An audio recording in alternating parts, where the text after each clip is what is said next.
Hey everyone, it's Sammy from Push Square, and I wanted to make one more God of War video just to get you in the mood before launch later this week. Now, if you haven't checked out my other coverage on the channel yet, do check it out, including my spoiler-free review, and please remember to like the video and subscribe to the channel for more PlayStation stuff. And with all that said, let's talk about the combat in God of War.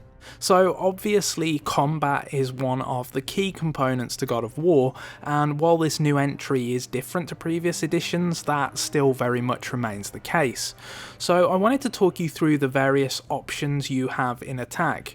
Now, I hate to pull out the Bloodborne comparison so early in the video because the games are different, but the key to success in God of War's combat is crowd and space management. You need to pick your battles at the right time, and you need to try and isolate enemies, and the game gives you a lot of tools to do that. So let's start with the simple stuff. So in terms of movement, you can dodge by pressing the X button once, and you can also roll by pushing it twice.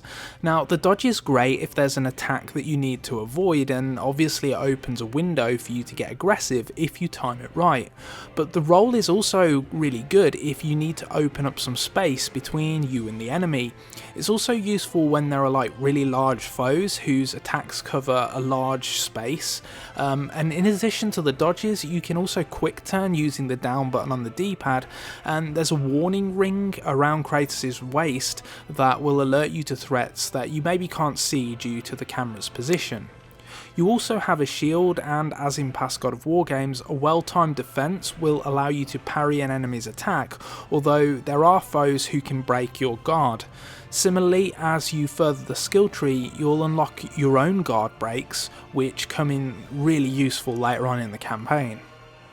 So as I mentioned earlier in the video, crowd management is at the very core of the gameplay, and the game actually gives you a lot of options in terms of dealing with this. Now, Atreus is actually an essential part of combat, as some enemies can't even be killed without his input. But in terms of managing big groups of enemies, you can keep them at bay by hitting them with a few of Atreus' arrows, which are all mapped to the square button, and they're governed by a cooldown meter. You also have the option, of course, to throw your axe and actually freeze enemies in place, which will incapacitate certain foes. So where the combat system gets its longevity from is by mixing and matching enemy types. Obviously I'm keeping my videos spoiler free, so I'm not going to show you any of the encounters that you'll be facing later on, but you do really need to think about how you're going to approach some of the gauntlets that you'll get embroiled in. Is it the best method, for example, to kill flying enemies first? I mean, probably, because they're going to interrupt your attacks if you're focusing on grunts on the ground, and it's those kind of decisions that you need to make on the fly in order to succeed in the game. The combat system is also enhanced by runic abilities that you'll collect as you progress. Now, these essentially add additional attacks to your arsenal, which are then tied to a cooldown. Now, you can reduce these cooldowns by speccing Kratos out with certain gear, and enchantment stones and armor types allow you to further customize how you want the character to play. Early on in the game, you won't really have anywhere near enough gear to really meaningfully customize your playstyle, but it opens up a lot towards the end, and you can really heavily emphasize whether you want to be aggressive, defensive, or have a mixture of both.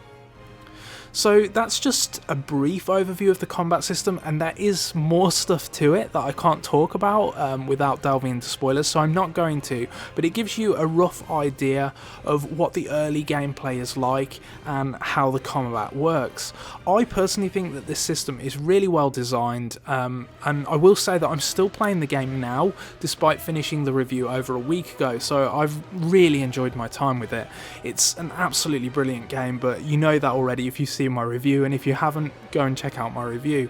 But do let me know what you're excited for in God of War, whether you're looking forward to the combat or if it's the story that's got you more interested. Do remember to like the video and subscribe to the channel, and until next time, thank you so much for watching.